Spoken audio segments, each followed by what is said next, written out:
ketika ada perjalanan yang baik, tadi telah dikatakan oleh guru kita, ketika ada orang yang meninggal dunia, ada perkara yang baik pernah kita temukan kepada almarhum, ketika kita ceritakan akan menjadi pahala, bahkan menjadi cucuran maghfirah di hadapan Allah Subhanahu wa ta'ala.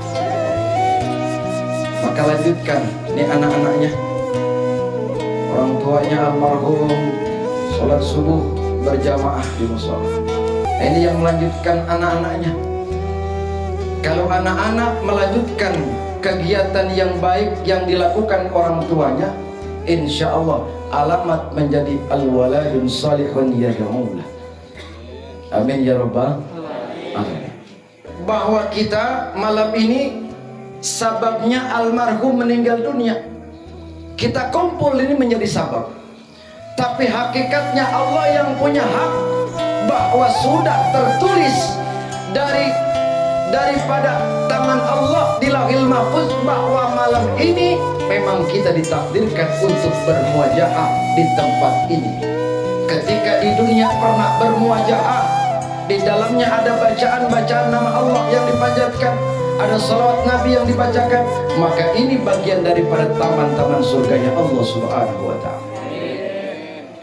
Ketika ada yang meninggal dunia, kita kumpul bareng, datangnya kita dapat pahala, bahkan duduk berlama-lama kita, ini semakin waktu, detik demi detik, bahkan jam, dosa kita akan berguguran di dalam diri kita. Maka oleh karena itu, berangkat dari peristiwa kematian ini bukan perkara yang istimewa atau yang aneh.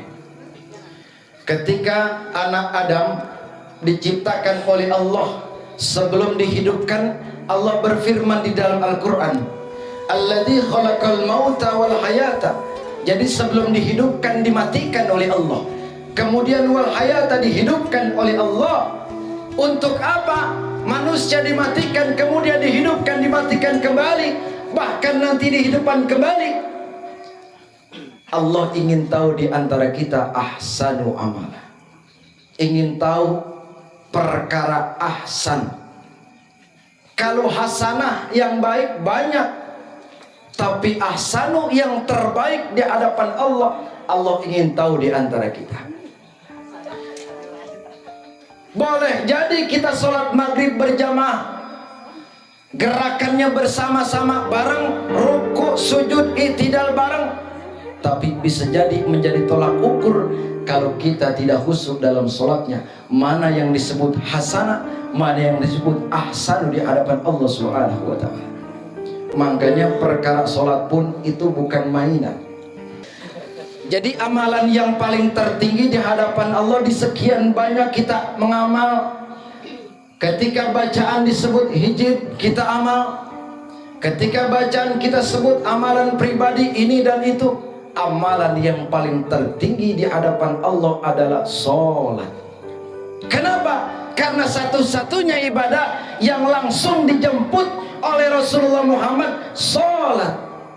Bahkan Jibril pun tidak sampai berjumpa dengan Allah ketika ngawal Nabi Muhammad. Makanya kedudukan sholat paling tinggi di hadapan Allah Subhanahu wa ta'ala. Inilah, jadi kemanapun kehidupan kita, pelajaran kita, tetap yang harus dibenerin adalah sholat.